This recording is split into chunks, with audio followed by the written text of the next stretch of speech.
नमस्कार दर्शकों, आज हम आपके सामने एक बार फिर नितिन दास मदनपति पंथी के अज्ञान का पर्दाफाश करने जा रहे हैं। तो चलिए बिना किसी देरी के शुरू करते हैं। सबसे पहले जान लेते हैं नितिन दास जी के विचार। मेरा नाम नितिन दास है।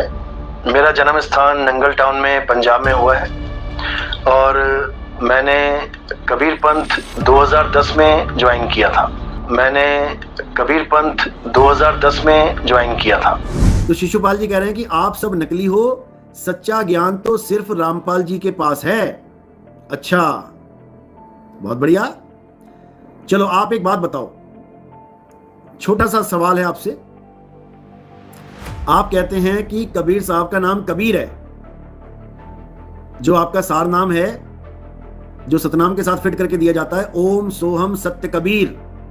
तो आप सत्य कबीर जो जपवाते हो, आप कहते हो ये कबीर साहब का यथार्थ नाम है, और जब सार शब्द की बात आती है तो आप उसी नाम को, उसी यथार्थ नाम को बदल देते हो, उसमें आका डंडा लगा देते हो, फिर आपका सार शब्द बन जाता है ओम सोहम सत्य कबीरा।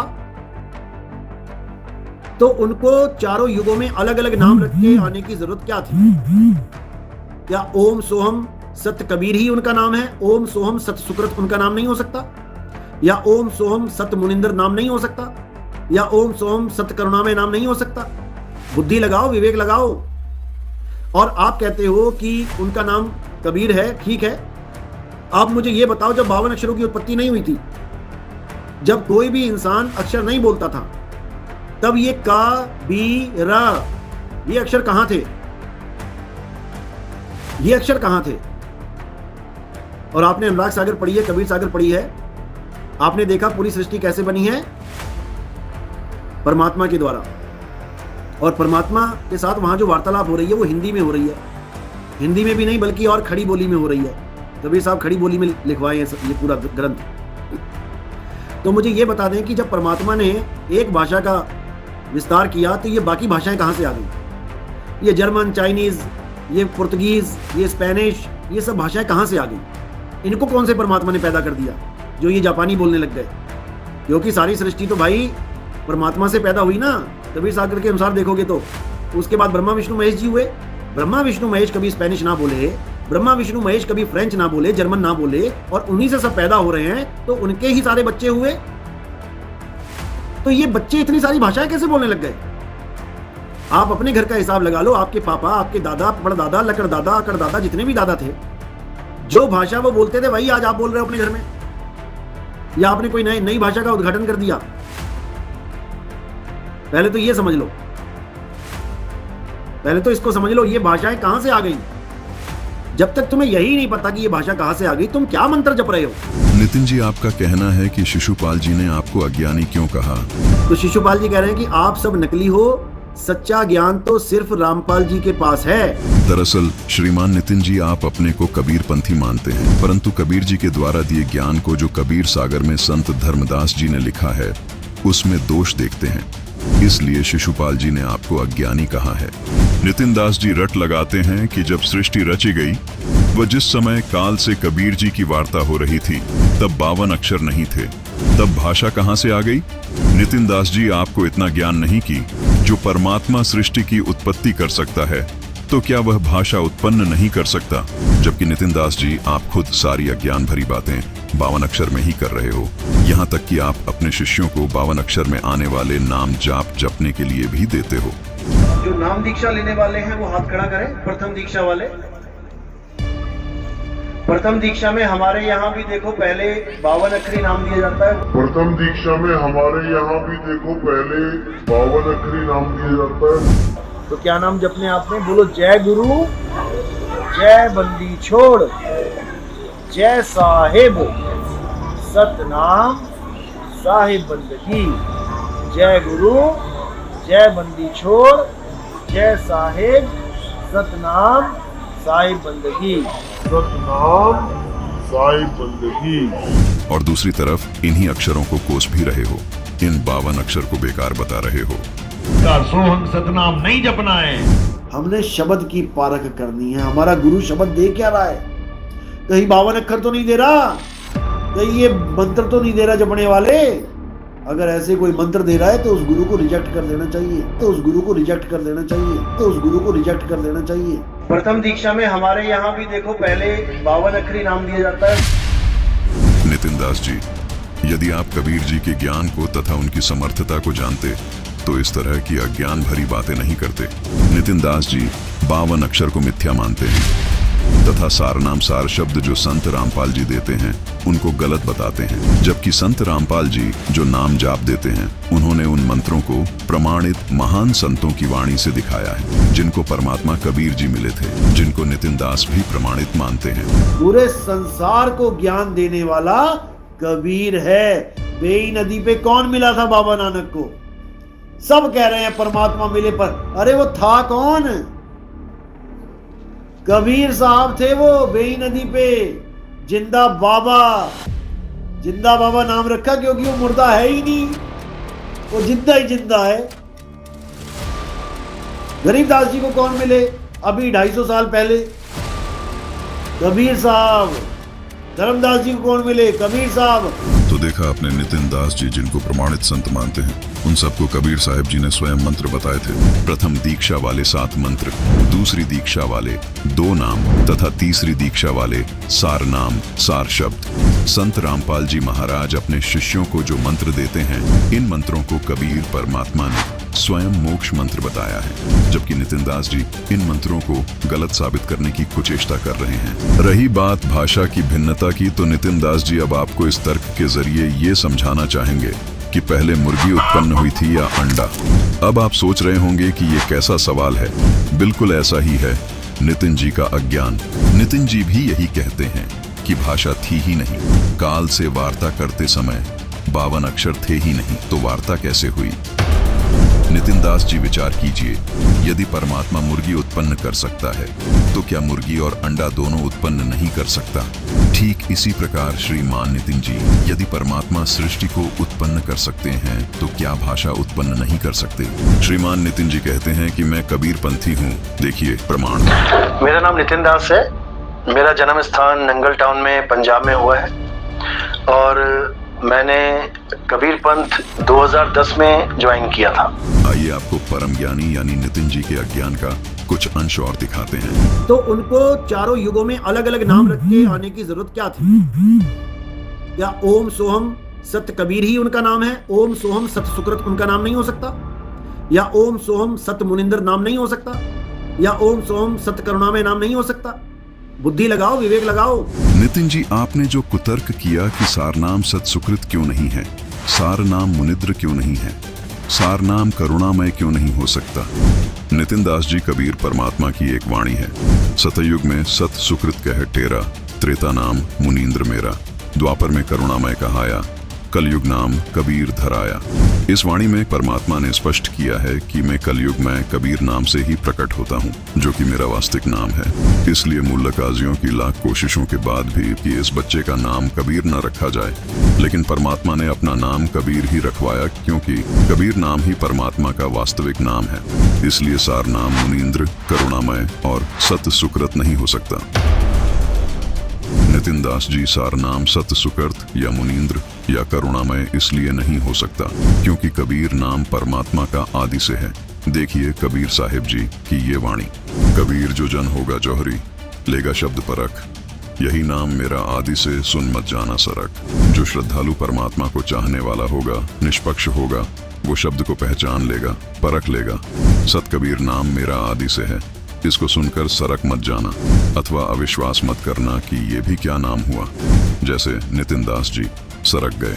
अब आपको एक वाणी और दिखाते हैं। गरीब शब्द सिंधु में लोक है, ऐसा गहर गंभीर, राम कहो साहिब कहो, सोहम सत कबीर।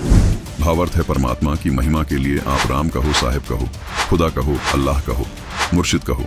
अच्छी बात है, लेकिन इनको उच्चारण करने से मोक्ष नहीं होगा। असली नाम है सोहम सत कबीर, जिससे मोक्ष होगा। और नितिन दास अज्ञानी कहता है कि सोहम सत कबीर नाम कहाँ से आ गया। नितिन दास जी, आपकी बुद्धि का दिवाला निकल चुका है, आप सच्चाई को परख नहीं पा रहे। आप जैसे लोगों पर गरीब दास जी की ये वाणी बिल्कुल सटीक बैठती है कि गरीब अंधे गूंगे गुरु घने लंगड़े लोभी लाख, साहिब से परिचय नहीं काव बनावे साख। संत रामपाल जी अपने शिष्यों को जो सार नाम देते हैं वही नाम कबीर साहिब जी ने गरीबदास जी को दिया था, और यही सार नाम कबीर साहिब जी ने दादू दास जी को दिया था। और इसी का प्रमाण हमें हदीस सुनन इब्न मजह 3526 पर मिलता है। इब्न अब्बास कहते हैं कि बुखार और सभी प्रकार के कष्ट के लिए पैगंबर हजरत मोहम्मद उन्हें बिस्मिल्लाहिल कबीर कहने के लिए बोलते थे। हदीस जामी अत-तिरमिजी में भी इसी का प्रमाण मिलता है। अब्बू सईद अल खुदरी कहते हैं कि जब अल्लाह के पैगंबर हजरत मोहम्मद रात के समय नमाज के लिए खड़े होते थे तो वह तकबीर अल्लाहू अकबर कबीरा कहते थे। पुस्तक फजाइल अमाल अध्याय फजाइल जिक्र में ये प्रमाण मिलता है कि जब फरिश्तों को कबीर अल्लाह की तरफ से कोई हुक्म होता है तो वे खौफ के मारे घबरा जाते हैं। यहाँ तक कि जब उनके दिलों से घबराहट दूर हो जाती है तो एक दूसरे से पूछते हैं कि कबीर परवरदिगार का क्या हुक्म है। वे कहते हैं कि इस हक बात का हुक्म हुआ, वह कबीर आलिशान और मर्तबे वाला है। हुजूर अक़दस सल्लल्लाहु अलैहि वसल्लम का इरशाद है कि कोई बंदा ऐसा नहीं कि ला इलाहा इल्लल्लाह कहे और उसके लिए आसमानों के दरवाजे न खुल जाएं, यहाँ तक कि यह कलिमा सीधा अर्श तक पहुँचता है, बशर्ते कि कबीरा गुनाहों से बचाता रहे। कितनी बड़ी फजीलत है और कबूलियत की इंतहा है। यह कलिमा बराह रास्त अर्श मुअल्ला तक पहुँचता है। और यह अभी मालूम हो चुका है कि अगर कबीरा गुनाहों के साथ भी कहा जाए तो नफा से उस वक्त भी खाली नहीं। मुल्ला अली कारी रह फरमाते हैं कि कबाइर से बचने की शर्त कबूल की जल्दी और आसमान के सब दरवाजे खुलने के एताबर से है, वरना सवाब और कबूल से कबाइर के साथ भी खाली नहीं। बाज उलेमा ने इस हदीस का यह मतलब बयान फरमाया है कि ऐसे शख्स के वास्ते मरने के बाद उसकी रूह के एजाज में आसमान के सब दरवाजे खुल जाएंगे।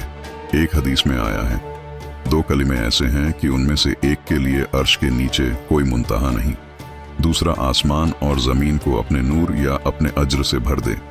पहला है ला इलाहा इल्लल्लाह और दूसरा अल्लाहू अकबर, परमेश्वर कबीर।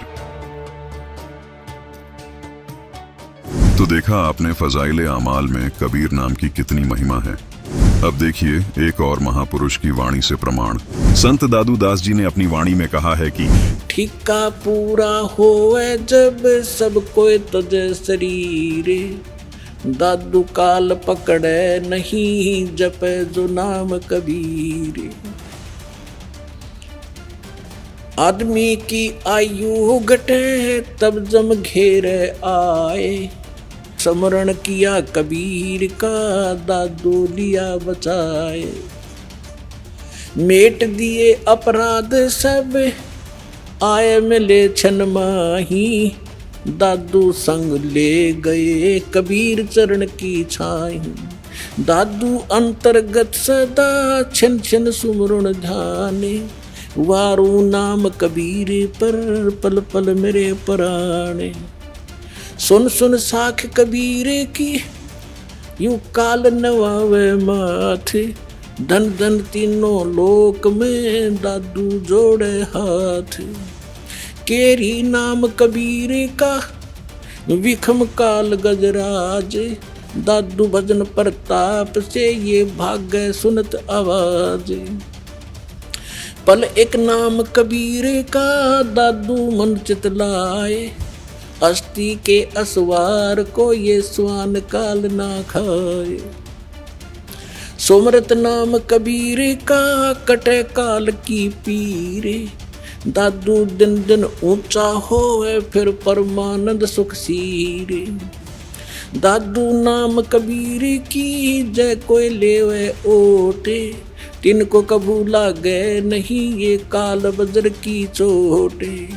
और संत सब कूपे हैं केते झरीता नीर, दादू अगम अपार है ये दरिया सत कबीर। अब ही तेरी सब मिटे ये जन्म मरण की पीर, श्वास उश्वास सोमर ले दादू नाम कबीर। दादू नाम कबीर का सुन के कांपे काले, नाम भरोसे जो चले होए नवा का वाले। जिनमो को निज नाम दिया सोए सतगुर हमारे, दादू दूसरा कोई नहीं ये कबीर सिरजनहारे।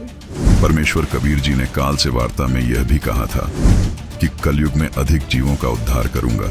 फिर यह भी कहा है कि अवधू अविगत से चलाया, मेरा भेद मर्म ना पाया। न मेरा जन्म न गर्भ बसेरा, बालक बन दिखलाया। काशी शहर जल कमल पर डेरा, तहां जुल्हे ने पाया। नितिन जी तो इस पर भी शंका कर सकते हैं कि माता के बिन किसी का जन्म ही नहीं हो सकता। इनके मन में तो यही है, परंतु ये अपने को कबीरपंथी कहते हैं, इसलिए चुप हैं। इसी शब्द में कहा है कि 5 तत्व का धड़ नहीं मेरा, जानू ज्ञान अपारा, सत्य स्वरूपी नाम साहिब का, सोई नाम हमारा। अर्थात कबीर जी ने कहा है कि मेरा शरीर एक तत्व का है, मैं विदेही हूं, यानी विलक्षण शरीर युक्त हूं, मैं सर्व ज्ञान संपन्न हूं। जो सत्पुरुष का मोक्षदायक सच्चा नाम है, वही नाम सत्य कबीर मेरा नाम है, वही नाम मैंने जबरदस्ती काजियों से रखवाया है। आइए आपको परम ज्ञानी यानी नितिन जी के अज्ञान का कुछ अंश और दिखाते हैं। आप मुझे ये बताओ, जब 52 अक्षरों की उत्पत्ति नहीं हुई थी, जब कोई भी इंसान अक्षर नहीं बोलता था, तब ये का बी रा ये अक्षर कहां थे? ये अक्षर कहां थे? और आपने अनुराग सागर पढ़ी है, कबीर सागर पढ़ी है, आपने देखा पूरी सृष्टि कैसे बनी है? परमात्मा के द्वारा। और परमात्मा के साथ वहां जो वार्तालाप हो रही है वो हिंदी में हो रही है। हिंदी में भी नहीं बल्कि और खड़ी बोली में हो रही है। कबीर साहब खड़ी बोली में लिखवाए हैं ये पूरा ग्रंथ।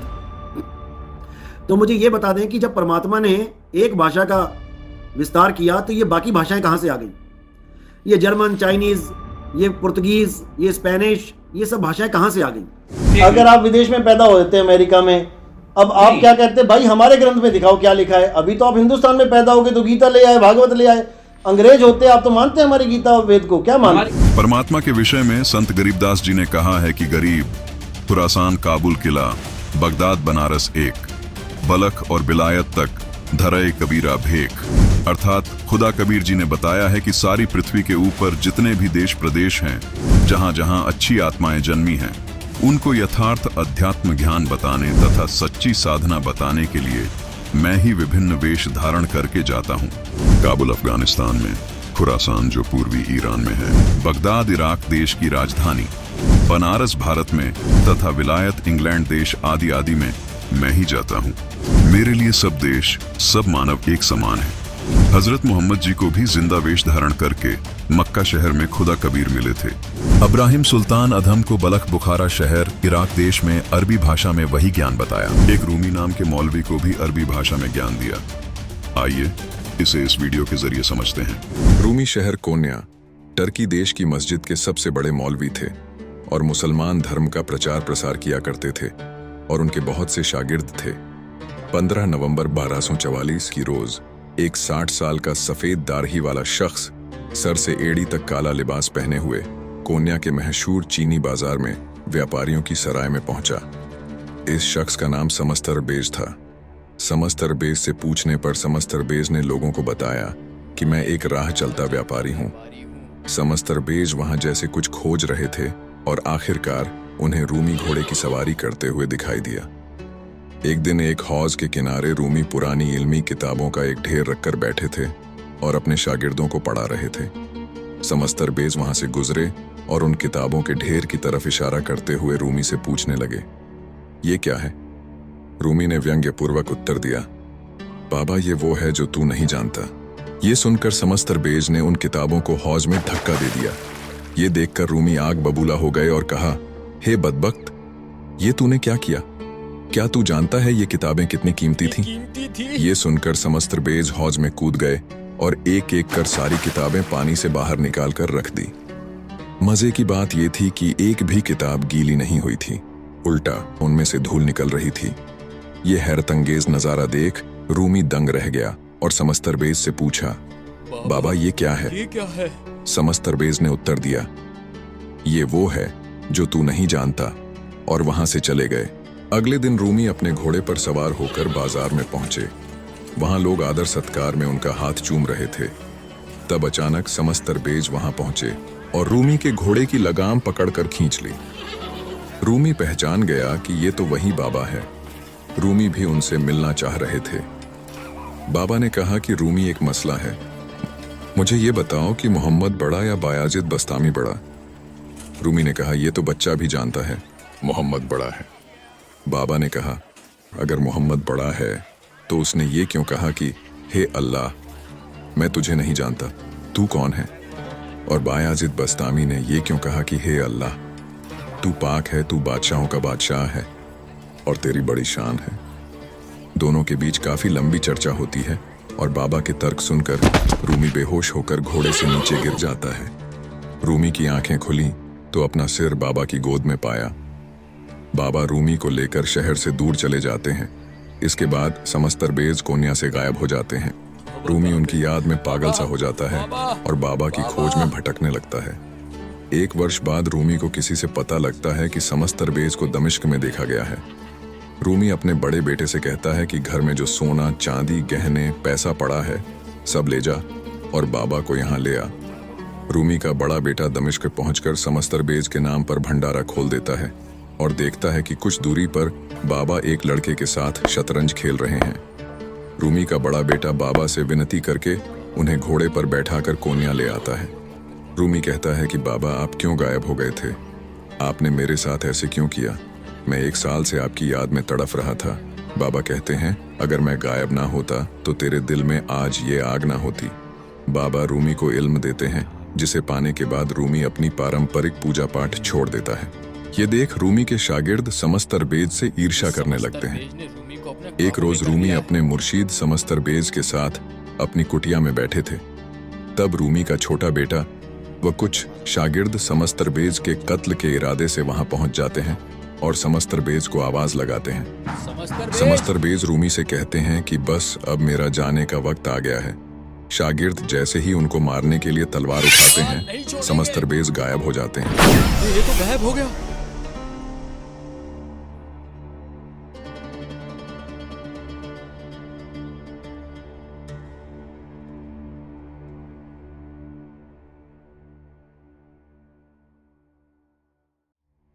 रूमी विश्व के जाने माने कवि हैं और कबीर साहिब जी के बाद दूसरे नंबर पर आते हैं। पश्चिमी देशों में रूमी काफी मशहूर हैं। रूमी की कविताएं अमेरिका में सबसे ज्यादा बिकती हैं। रूमी की रचनाएं मनसनवी और दीवाने कबीर को मौलाना संग्रहालय कोन्या तुर्की में रखा गया है। रूमी की मजार कोन्या तुर्की में स्थित है। उसी के साथ रूमी के मुर्शीद समस्तरबेज की भी कृत्रिम कब्र बनी हुई है। हर साल पूरे विश्व से लाखों लोग रूमी की मजार का सजदा करने जाते हैं और हैरत की बात यह है कि मुसलमानों से ज्यादा गैर मुसलमान जाते हैं। वास्तव में अल खिज्र उर्फ अल कबीर ही समस्तरबेज की भूमिका निभा रहे थे। कबीर साहिब जी अपने सिद्धांत अनुसार पाक आत्माओं को मिलते हैं, जिनमें गरीब दास, मुलुक दास, दादू दास, धर्मदास शामिल है। रूमी को भी समस्तरबेज के रूप में कबीर साहिब ही मिले थे और उनकी आन उपासना छुड़वाकर उन्हें सच्चे अल्लाह की इबादत पर लगाया था, जिसका जिक्र हमें रूमी की लिखी किताब दीवाने कबीर में देखने को मिलता है।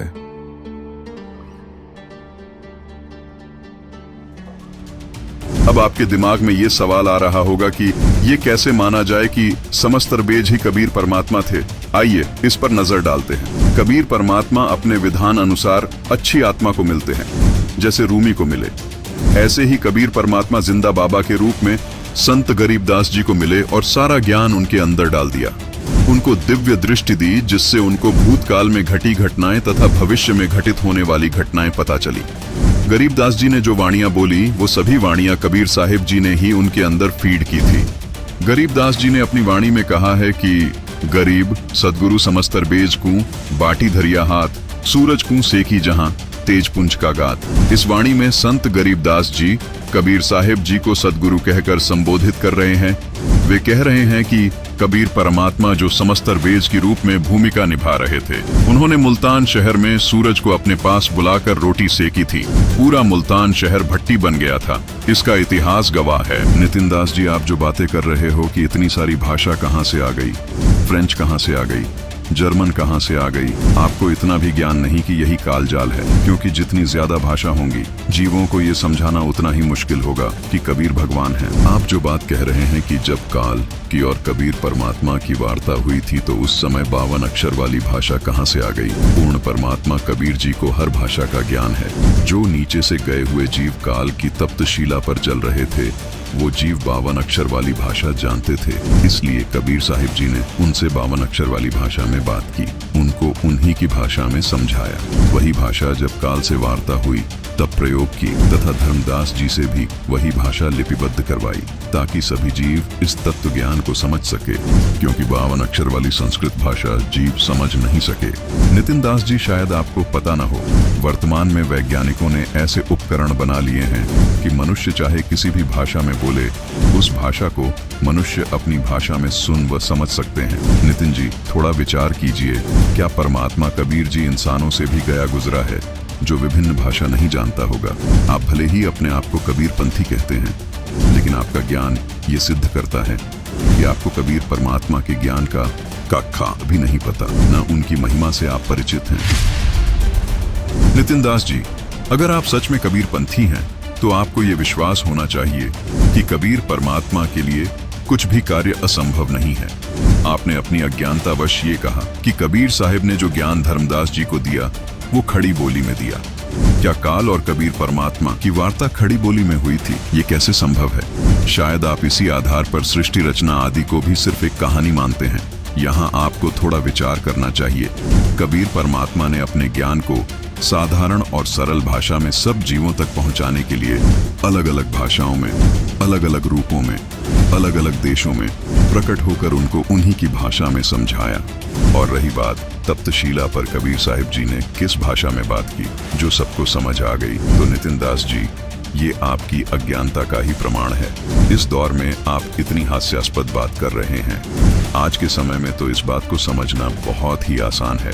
अगर एक स्थान पर कितनी ही भाषाओं के लोग बैठे हों, आप किसी भी भाषा में बोलेंगे तो भी अलग अलग भाषाओं के बैठे हुए लोगों के पास वो बिल्कुल साधारण और सरल उन्हीं की भाषा में ट्रांसलेट होकर पहुंच जाएगी। और ये उपकरण तो मानव निर्मित है। जिसने पूरी सृष्टि की रचना की है, उसको किसी उपकरण की भी जरूरत ही नहीं है। वो जो भी बोलेंगे उसे हमें हमारी भाषा में समझा सकते हैं। जैसे हजरत मोहम्मद जी को अरबी भाषा में समझाया, हजरत मूसा जी को हिब्रू भाषा में समझाया, नानक जी को पंजाबी भाषा में समझाया, फारसी भाषा में सिकंदर को समझाया, गरीब दास जी को हरियाणा की खड़ी भाषा में समझाया, और आज वही कबीर परमात्मा संत रामपाल जी महाराज के रूप में लीला कर रहे हैं। कबीर परमात्मा ने अपने ज्ञान को हिंदी, इंग्लिश, अरबी, उर्दू सभी भाषाओं में समझाया है। और नितिन दास जी, शायद कुछ भाषाएं ऐसी भी होंगी जिनका आपने नाम भी नहीं सुना होगा। वो भाषाएं भी परमात्मा जानते हैं। महाभारत के युद्ध के दौरान टटीरी के अंडों की रक्षा की, टटीरी की पुकार जिस भी भाषा में थी उसको भी कबीर परमात्मा ने समझ लिया और उसकी रक्षा की। परमात्मा की महिमा इस भाषा के आदान प्रदान से बहुत ऊपर है, लेकिन आप अपने अहंकार और अज्ञानवश कबीर परमात्मा की महिमा को ही नकार रहे हो, वो भी केवल अपने अज्ञान को ऊपर रखने के लिए। नितिन जी, आप अपने अहंकार को त्याग कर पूर्ण संत रामपाल जी महाराज के सत्संग प्रवचन बिना किसी पक्षपात के सुने। उम्मीद है आपको सही और गलत में भेद समझ आ जाएगा। नितिन दास जी अभी आपको एक अनुभव सुनाते हैं, जिसको सुनकर शायद आपका अज्ञान रूपी अंधेरा दूर हो जाए और आपको संत रामपाल जी महाराज के सत ज्ञान का पता चल सके, क्योंकि ये श्रद्धालु भी आपकी तरह ही अज्ञान रूपी अंधेरे में था। सुनिए ये अनुभव। नमस्कार सर। नमस्कार सर, क्या नाम है आपका? हरिवंश राय मधुकर। सर, आप कहाँ से आए हैं? हम बिहार वैशाली जिले से कटहरा ग्राम से आए। सर, आप क्या काम करते हैं? हम तो ऐसे कलाकार थे। आकाशवाणी पटना रेडियो स्टेशन से लोकगीत गाते थे, दूरदर्शन से भी हम लोकगीत गाते रहे हैं। अभी इन दिनों हम अध्यात्म से जुड़ गए, तब से ही हम गाना बजाना छोड़ दिया। सर, संत रामपाल जी महाराज जी से नाम दीक्षा लेने से पहले आप क्या भक्ति साधना करते थे? हम अध्यात्म से जुड़े हुए थे और प्रभु परमात्मा के पाने की चेष्टा से, लगन से मैं कई मत पथ में गया, जहाँ हमको इस जिज्ञासा से गए कि हमको प्रभु परमात्मा की जानकारी होगी। और इस कारण से मैंने रामानंद स्वामी के पथ में, वो देहात में चलने वाले बचन वंश कबीरपंथी में और आर्य समाज में, या वो बाल जोगेश्वर जी में, सतपाल जी में, ठाकुर अनुकूल चंद जी के सत्संग में और प्रजापिता ब्रह्मा कुमारी के सत्संग में, कई स्थानों पर हम लगभग 13 मिशन में घूमे परमात्मा के दर्शन के लिए।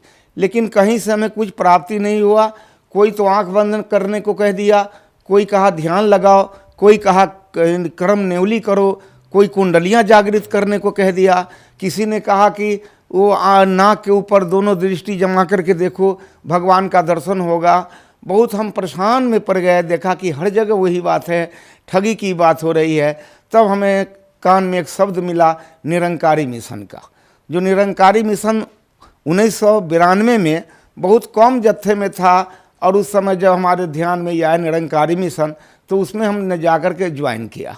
ज्वाइन करने के बाद में हमें जो ज्ञान दिया गया, कहा गया कि यहाँ प्रभु परमात्मा का दर्शन होता है, और इसी जिज्ञासा से हम उनके पास जाकर के बैठ गए। पहले तो उन्होंने 5 प्रण कराया और कहा कि ये 5 प्रण के बाद प्रकृति का वो नाम गिनाया, सूरज चांद सितारे ये सब भगवान नहीं है, और ये तन मन धन सब परमात्मा का है।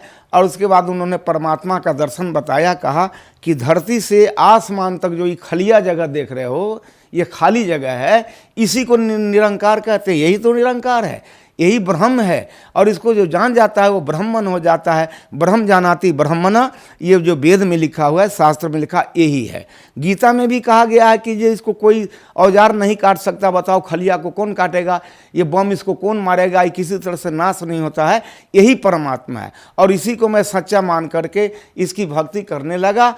और सन 1992 में मैंने 27/12/92 को ज्ञान लिया था, और 24 साल तक इस भक्ति में लगा रहा।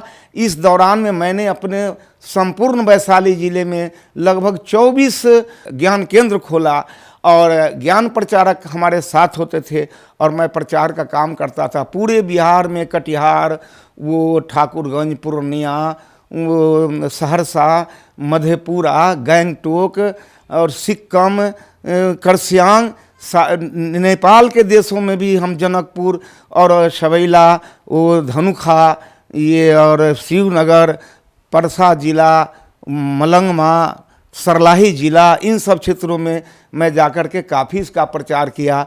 और लगभग 18 सत्संग तो अपने वैशाली जिला में बनाए। लगभग 10 से 12 हज़ार लोगों को मैंने प्रभावित करके उनको इस ज्ञान से जोड़ा। सर, अभी आपने बताया कि आपने 24 ज्ञान केंद्र खोले, तो सर आपने किस पंथ के 24 ज्ञान केंद्र खोले थे? हमने 10 से 12 हज़ार लोगों को ये ज्ञान से प्रभावित करके निरंकारी मिशन के संस्था से जोड़ दिया। सर, आपने बताया कि आप 24 साल तक निरंकारी मिशन से जुड़े रहे, तो सर इस 24 साल में आपको क्या ज्ञान की अनुभूति रही है? सर, इसमें हमको मिला जुला कर कोई अनुभूति नहीं हुई, और न मैंने कुछ देखा, और न इसके हमको कुछ लाभ भी प्राप्त हुए। ऐसे ही हम भजते चले जा रहे थे, और उसमें एक साधारण मंत्र था, तू ही निरंकार, मैं तेरी शरण हाँ, मैनू बख्श लो। यही जपते जपते मेरा 24 साल का समय निकल गया, लेकिन इससे कुछ लाभ नहीं हो सका। विगत 19 जून 2017 को मैं बड़ा सख्त बीमार पड़ गया। बीमार पड़ने का कारण हो गया मेरे पास डायबिटीज का बीमारी, जो 600 चीनी बराबर रहता था, और उसके बाद ब्लड प्रेशर था, लीवर में सूजन था, किडनी में भी दाग था, और पित्त की थैली में ये पथरी था 13 mm का, जो हमें बहुत कमज़ोर कर दिया था। डॉक्टर लोगों के पास हम गए, कहीं से हमको कोई इजाफा नहीं मिल पाया। मैंने 48,000 रुपया खर्च करके बाद और धराशायी हो गए थे, बिछावन से उठ नहीं पा रहे थे। उसी पर हम पड़े थे, 5.5 महीना हो गए। और जिस मिशन को हमने इतना लोगों को जोड़कर लगभग 24 साल में 50 लाख रुपया मंडल को भेज दिया, प्रणामी का पैसा, लेकिन उनको खबर हुई, लेकिन कोई आदमी हमको देखने तक नहीं आया, खोजने तक नहीं आया कि कहाँ ये मधुकर जी पड़ा है। जबकि उस मिशन में हम एक मुखी के पद पर थे, और गुरगद्दी पर बैठ कर के 3-3 घंटा प्रवचन करते थे, और लोगों को प्रभावित करते थे, और ज्ञान दिलवा करके उसको उनसे जोड़ते थे। किसी ने नहीं देखा। इस क्रम में मैं दूर दूर जगहों पर जा कर के और सत्संग प्रवचन किया करता था। गुरगद्दी पर हमको बैठाया जाता था, वहाँ से हम अध्यात्म प्रवचन करते थे, गीता से, रामायण से, कुरान से, पुराण से, वेदों से, शास्त्रों से कह करके लोगों को प्रभावित करते थे। कभी कभी इतने जिज्ञासुओं का भीड़ हो जाता था कि नमस्कार करने में लाइन बन जाती थी और बड़ी भीड़ हो जाती थी। तब हमारे दोनों पैर पर अलग अलग दोनों पैर को करके दायां बायां एक पर बहनें और एक पर भाइयों का लाइन लगता था और सभी लोग सर पटक करके हमारे चरणों पर नमस्कार करते थे। और उसी में लोग ये जिज्ञासा करते थे कि बाबूजी जरा माथे पर हाथ रख दो, और मैं माथे पर हाथ रख देता था। जरा धौना में पीठी में दर्द हो रहा है, इस पर जरा हाथ कर दो, ये बच्चे को जो आशीर्वाद दे दो, ये बड़ा बीमार रहता है। ये सब काम हमें करना पड़ता था और उसको करते थे। सर, आपने बताया कि आप निरंकारी मिशन की गद्दी पे बैठते थे, निरंकारी पंथ से जुड़े थे, आप प्रवचन करते थे स्वयं, और फिर आप संत रामपाल जी महाराज जी की शरण में आ गए। सर, आपको क्या ऐसा लगा? निरंकारी मिशन में तो बहुत सारे लोग ने हमारे दुख को मेरे कहने पर जाना, लेकिन उसमें मेरा कोई इलाज नहीं हो सका। और वहाँ तो बड़ी बड़ी औषधालय भी खुली हुई है, क्या क्या है, लेकिन हमको कोई सहारा कहीं से कुछ नहीं मिला। और डॉक्टरों से परेशान होकर के हम बिल्कुल निराश हो गए थे और धाराशायी होकर के बेड पर पड़े हुए थे। 5.5 महीना हम लगातार बेड पर ही पड़े रहे, जहाँ पैसे के अभाव में दवा भी नहीं खा पाते थे और हमें खाना भी नहीं खाने का इच्छा होता था। केवल पानी पी के, दूध पी के, एक आध रोटी किसी तरह से खा करके हम पानी पी लेते थे। इसी बीच में हम सोचे कि अब हम नहीं बचेंगे। एक साथी मेरा पंजाब रहता है, वो जब लौट के घर गया तो हमसे भेंट करने गया। जाने के बाद कहा कि आपने कैसी हालत बना ली, बताइए, भगवान का भक्ति करते हैं, ये हालत आपका बन गया है, तो ये कैसे हो गया? हमने कि ऐसे ही हो गया, अब हम क्या करें। तो उन्होंने एक किताब हमको दिया पढ़ने के लिए, और वो किताब का नाम था ज्ञान गंगा। ज्ञान गंगा किताब हम पढ़ने के काबिल भी नहीं थे, इतने कमज़ोर हो गए थे। मैंने कहा कि हम किताब तो नहीं पढ़ सकते, ज़रा तुम ही पढ़ के सुनाओ तो अच्छा रहेगा। तो वो 3 रोज आकर के हमको किताब का कहीं कहीं का कोई चैप्टर पढ़ के सुनाया। हमको बहुत अच्छा लगा। अब किसी की किडनी खराब है और उनका डॉक्टर इनकार कर रहा है, कहता है 4 लाख रुपए लगेंगे, और वो बताना है कि नहीं मेरा किडनी ठीक हो गया सतगुरु रामपाल जी की कृपा से। किसी का लीवर खराब है, किसी के स्तन में घाव है, ममाद निकल रहा है, परेशान है, किसी के पेट में दर्द है, लगता है कोई भीतर दांत काट रहा है। ऐसे ऐसे बहुत सारे रिपोर्ट आए। तो मुझे पहले तो धीरे धीरे इस पर विश्वास होने लगा। हमने सोचा कि अब मैं क्या करूं, हम भी अब वहाँ कुछ फ़ोन करके पता करना चाहते हैं। तो उन्होंने कहा कि पता है इसका? तो हाँ, फ़ोन नंबर है। हमने कहा कि रुक जाओ, आज रात में हम सतगुरु रामपाल जी महाराज से हम बात करेंगे, तब हम कल आपको कुछ बताएंगे। तो उन्होंने कहा कि कैसे बताइएगा, वो तो जेल में रहते हैं।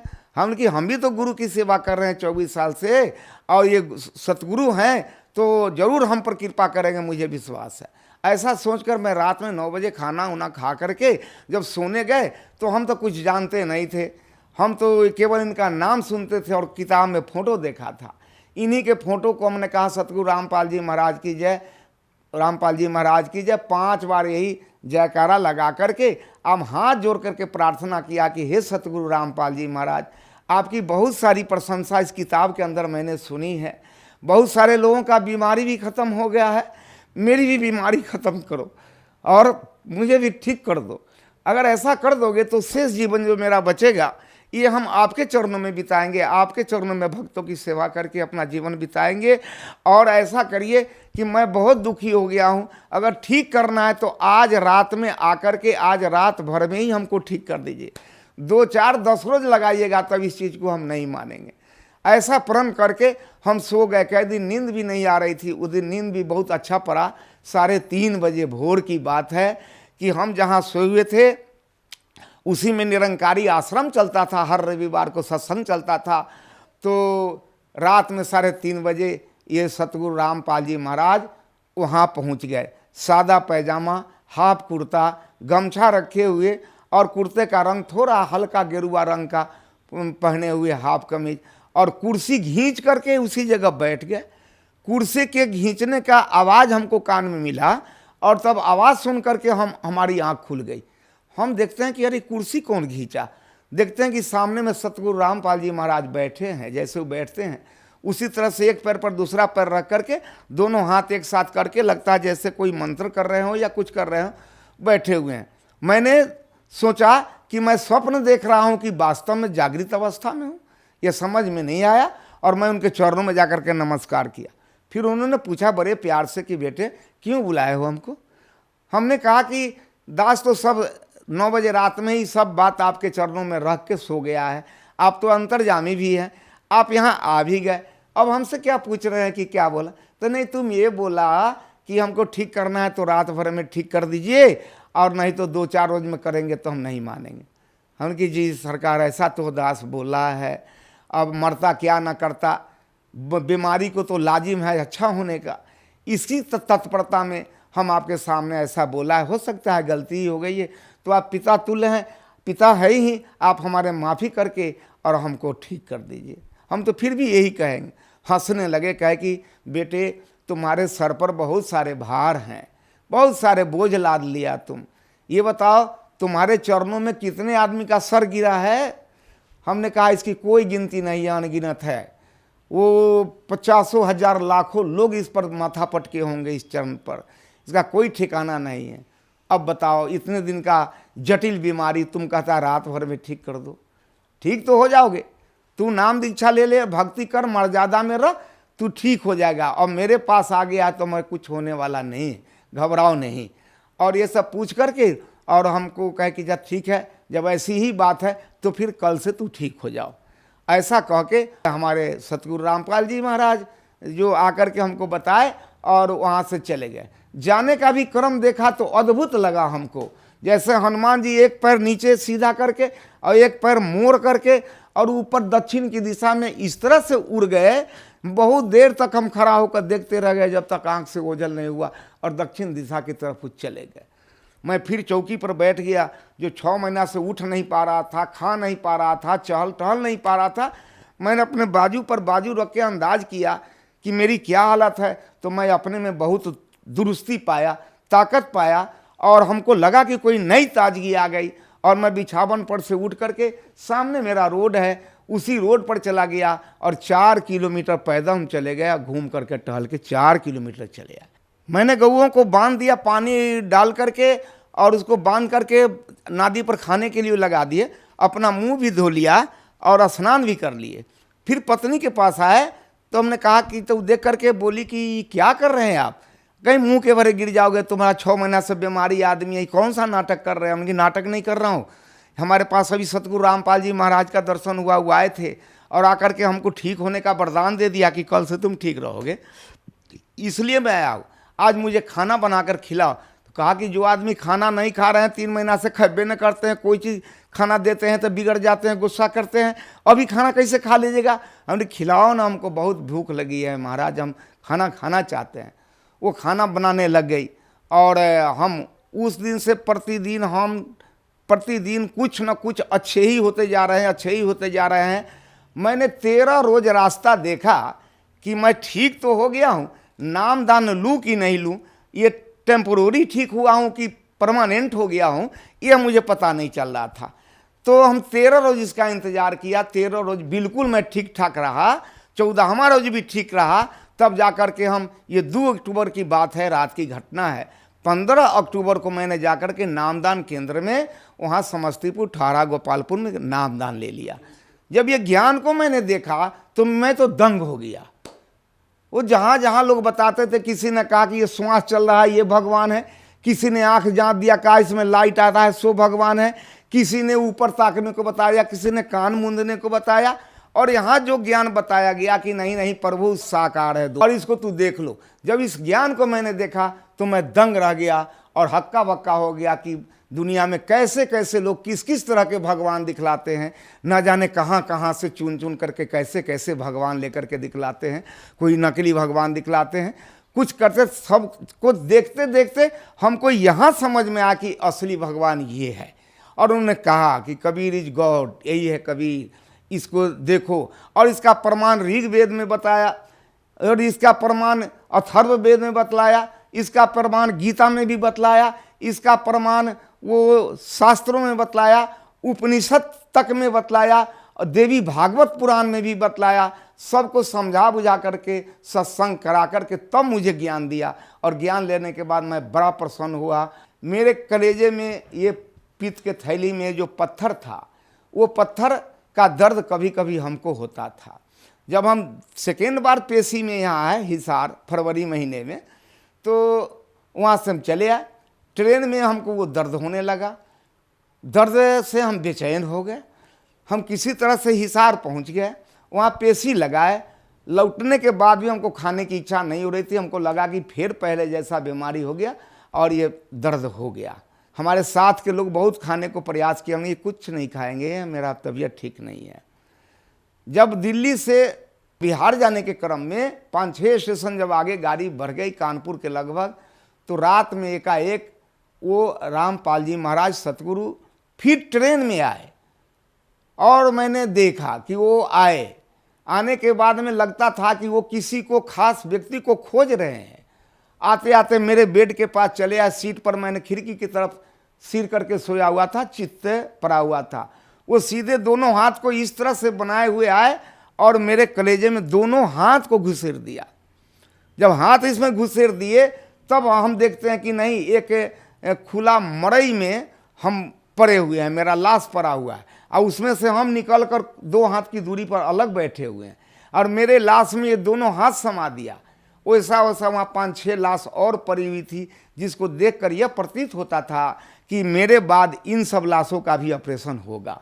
दोनों हाथ निकाल करके वो ये क्या कहते हैं, शकरकंद के कच्ची काटा हुआ जैसा, बहुत थाक जैसा एक थाक निकाल करके इधर रख दिया, इधर से निकाल कर थाक इधर रख दिया और दोनों को खूब मलमल करके और उसमें से लार जैसा लस्सेदार उसमें से झाग निकाले। बोतल में पानी रखे हो तो बोतल से पानी रख के मलमल के और सबको साफ किया। जेब से रुमाल उजला निकाल करके सबको एक एक करके पोंछ को फिर थकिया करके पोंछ कर और मेरे कलेजे में बाएं साइड में फिर थकिया दिया।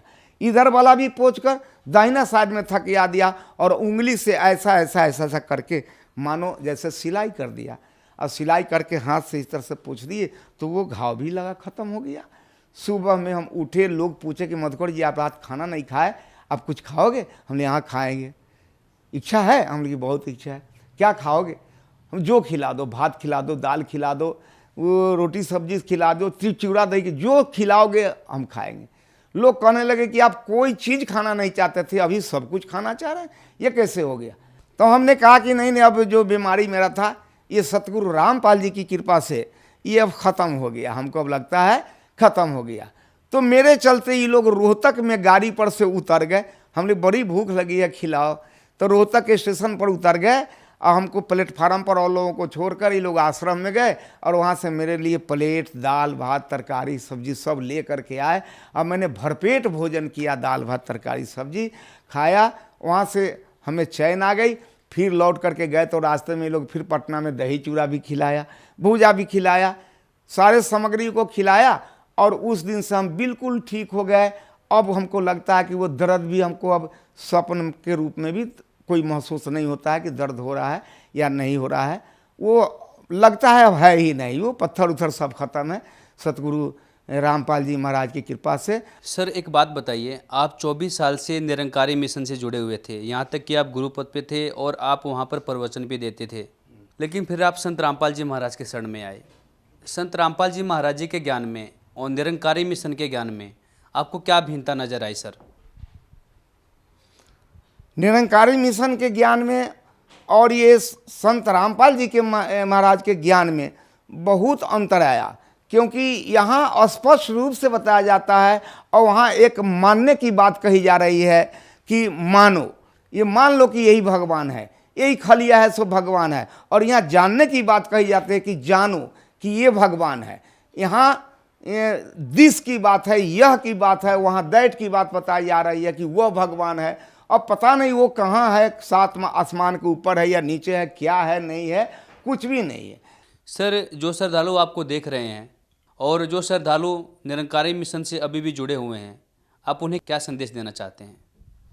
जैसे कि दास 24 साल अपने जीवन का मूल समय, जवानी का समय इस निरंकारी मिशन में फंस करके कहाँ कहाँ अपने पूरे बिहार के बाहर भी, नेपाल के देशों में भी जा कर के कई जगह स्थानों पर जाकर के प्रचार प्रसार किया। अपना जीवन तो गंवाया लेकिन अपनी खुद रक्षा नहीं कर सका।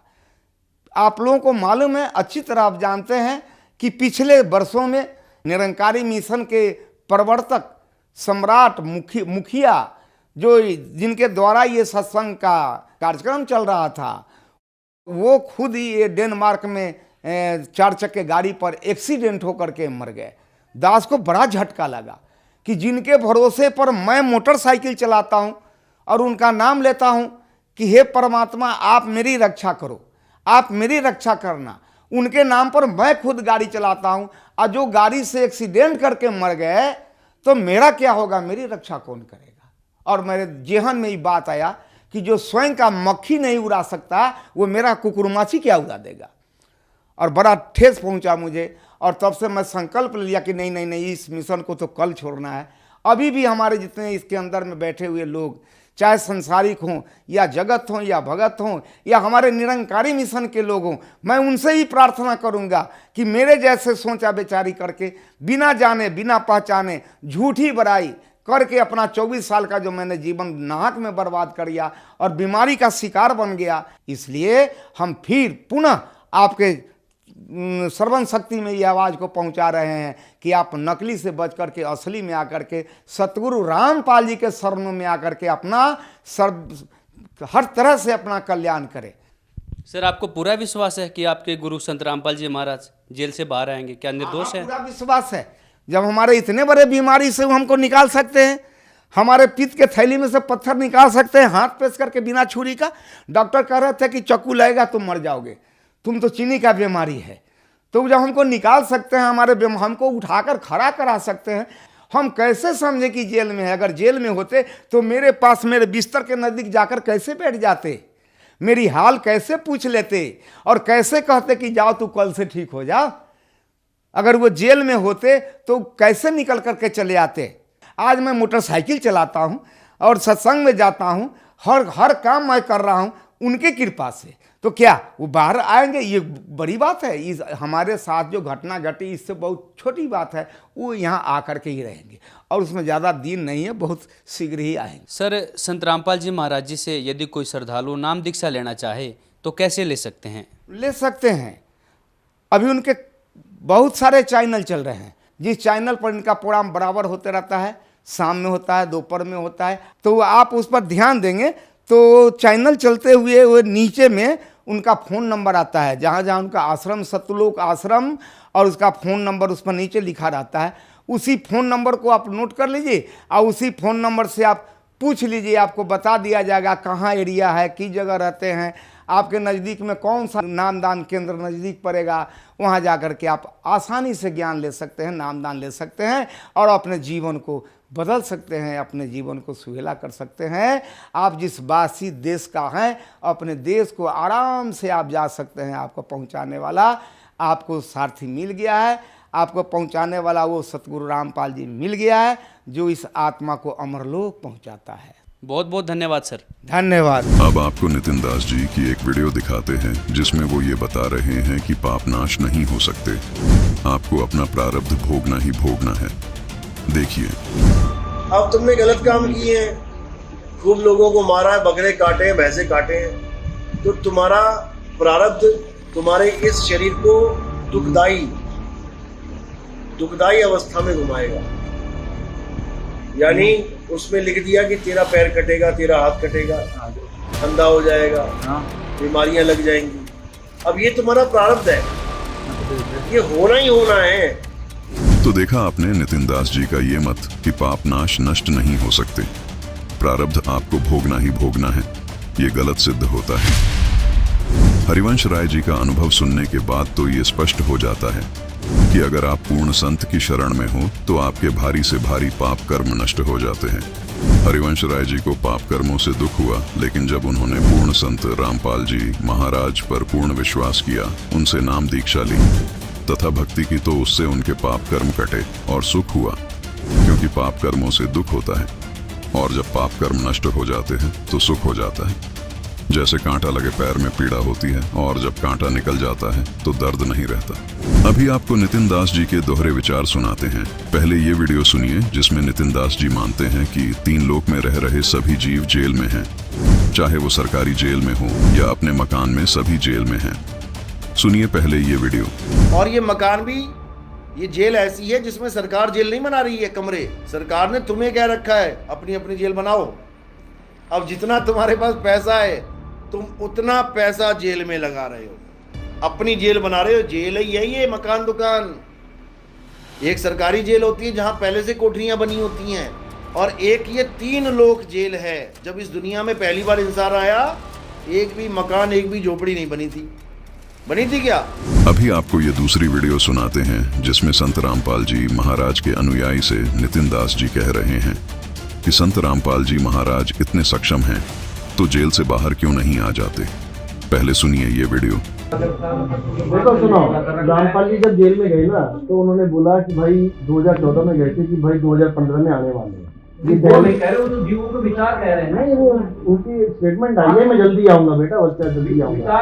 उसके बाद कहते 2 साल बाद आएंगे, फिर कहते 3 साल बाद आएंगे, करते करते आज 5 साल हो गए। जिस दिन वो बाहर आ जाएंगे आप आ जाएंगे। तो देखा आपने नितिन दास के दोहरे विचार। 3 लोग को जेल मानने वाले नितिन दास जी यहाँ अहंकारवश भूल गए कि वो खुद भी जेल में हैं। हे जालिम नितिन दास जी, आपने कहा है कि यदि रामपाल जी इतने सक्षम हैं तो जेल में क्यों हैं, बाहर क्यों नहीं आ जाते।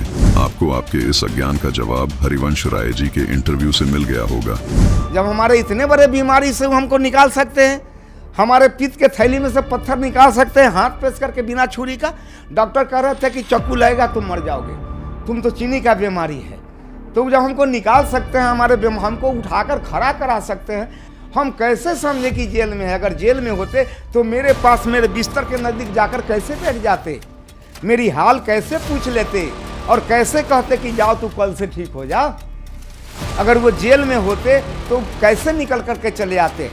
आप खुद अंदाजा लगाइए कि संत रामपाल जी जेल में हैं या जेल से बाहर हैं। संत रामपाल जी महाराज वो मंत्र देते हैं जिनसे दोनों जेलों से बाहर निकला जा सकता है। उनको तो आप रिजेक्ट कर रहे हैं। नितिन दास जी, आप कहते हैं सोहम नहीं जपना, सत कबीर नहीं जपना। ध्यान रखना नितिन दास जी, संत रामपाल जी महाराज तो सरकारी जेल से भी और काल की जेल से भी बाहर निकल जाएंगे। जैसे गरीबदास जी निकले, धर्मदास जी निकले, नानक जी निकले। नितिन दास जी, न तो आपका मंत्र ठीक और न ही ज्ञान ठीक। लेकिन अब सवाल ये है कि तेरा क्या होगा कालिया। एक दिन आपका भी यही हाल होगा जो हरिवंश राय जी का संत रामपाल जी महाराज से नाम दीक्षा लेने से पहले था। वो भी बिना अधिकारी हुए गुरु पद पर बैठे थे। इसी तरह आप भी अधिकारी नहीं हो और गुरु पद पर बैठे हो, गलत साधना करते व कराते हो, अपनी पूजा भी कराते हो और अपने चरणों पर सिर भी रखवाते हो। जैसे हरिवंश राय संत रामपाल जी महाराज से नाम दीक्षा लेने से पहले करवाते थे। आप परमात्मा स्वरूप संत रामपाल जी महाराज के भक्ति मार्ग में जो स्वयं कबीर परमात्मा ने बताया है उसमें दोष देखते हो। भोले श्रद्धालुओं का अनमोल जीवन नष्ट कर रहे हो। आपके लिए तो काल को एक अलग नरक बनाना पड़ेगा। यदि आपको अपना कल्याण करवाना है तो समय रहते संभल जाओ। हरिवंश राय की तरह संत रामपाल जी की शरण में आकर नाम दीक्षा प्राप्त करके अपना कल्याण करवाओ। यदि आप इतना सब सुनकर व देखकर भी संत रामपाल जी की शरण में नहीं आए तो आप अपना कल्याण नहीं चाहते। आप केवल मान बढ़ाई के भूखे हो। आपने जीवों का अनमोल जीवन नष्ट करने का ठेका ले रखा है। आप तो परमात्मा को मानते ही नहीं। आप केवल आत्मा में उलझे बैठे हो जो पूरा अज्ञान है। और रही बात कि संत रामपाल जी महाराज जेल में हैं, तो कबीर परमेश्वर सारी सृष्टि के रचनहार होने के बाद भी जुलाहे की लीला कर रहे थे, झोपड़ी में रह रहे थे। कोई नहीं मान रहा था कि ये भगवान हो सकते हैं। लेकिन क्या हमारे मानने या न मानने से कबीर जी की महिमा में फर्क पड़ गया? हमारी बुद्धि कमजोर थी जो नहीं मान पाए। समर्थ कबीर ने दिखावा करने की कोई जरूरत नहीं समझी। 120 वर्ष तक झोपड़ी में रहे, जुलाहे का काम करते रहे, निर्धन होने की लीला करते रहे, शूद्र जाति में रहे, जबकि उस समय छुआछात बहुत थी। इस कारण लोगों की बुद्धि काम नहीं कर रही थी कि ये भगवान हो सकता है। ये जरूर मानते थे कि सिद्ध जरूर है और लोगों को सुख भी बहुत हो रहे थे। इसलिए कबीर जी से जुड़े हुए थे। कबीर साहब जी ने एक छोटी सी परीक्षा ली और सब छोड़कर भाग गए। गुरु विमुख हो गए, गुरुद्रोही नहीं हुए थे। कबीर साहिब जी ने 120 वर्ष तक लीला की और अंत में मगहर से सह शरीर सतलोक चले थे और ऊपर से आकाशवाणी कि देखो उठाकर चद्दर, क्या है इसके अंदर। शरीर की जगह सुगंधित फूल मिले और ऊपर देखा तो परमात्मा सह शरीर ऊपर जा रहे थे। कबीर जी उस दिन भी भगवान थे, आज भी भगवान हैं, आगे भी भगवान रहेंगे। उस समय कबीर परमात्मा के बारे में लोग कहा करते थे कि कबीर साहब तो अनपढ़ थे, शूद्र थे, न वेद शास्त्रों का ज्ञान है और जुलाहा है। नीच जाति का है। अगर ये इतना ही भगवान है तो इतनी निर्धनता में क्यों समय व्यतीत कर रहा है? क्यों झोपड़ी में रहता है? अपना महल क्यों नहीं बनवा लेता? अब समाज को तो यही बोलना था, लेकिन कबीर परमात्मा ने समाज को नहीं देखा। कबीर साहिब जी के सहशरीर सतलोक जाने के बाद हिंदू मुसलमान आपस में फुट फुट कर गले लगकर रोए, लेकिन तब तक बहुत देर हो चुकी थी। ठीक इसी प्रकार आज संत रामपाल जी महाराज के शिष्यों को लोग कहते हैं कि तुम्हारे गुरुजी संत रामपाल अगर भगवान है तो जेल में क्यों पड़े हैं, जेल से बाहर क्यों नहीं आ जाते? आपकी जानकारी के लिए बता दें कि संत रामपाल जी महाराज पहले 21 महीने जेल में रहे, अब उनको हिसार जेल में 9 साल हो गए। फिर भी संत जी के जीवन में इन सब बातों से कोई फर्क नहीं पड़ा। उन्होंने इतना समय जेल में बिताने के बाद भी बाहर लोगों को अद्वितीय लाभ दिए हैं, लोगों के लाइलाज रोग जड़ से खत्म किए हैं। जैसा कि आपने उनके भक्तों के अनुभव सुने, संत रामपाल जी महाराज ने अपने अद्भुत ज्ञान के जरिए बाहर यानी बड़ी जेल में तहलका मचा दिया है। संत रामपाल जी महाराज जेल में कुछ लीला करने गए हैं जो आम जीव की समझ के बाहर है। संत समाज को देखकर अपने उद्देश्य को नहीं बदलते, वो अपनी लीला को निरंतर करते हुए जीव कल्याण में लगे रहते हैं। जिस प्रकार कबीर परमेश्वर झोपड़ी में रहे और लाखों लोगों के कष्ट दूर किए, ठीक इसी प्रकार संत रामपाल जी छोटी जेल में लीला करते हुए बड़ी जेल में रह रहे लोगों को अद्भुत लाभ दे रहे हैं। वैसे भी अभी तो खेल जारी है, हार जीत का निर्णय होना अभी बाकी है। धन्यवाद।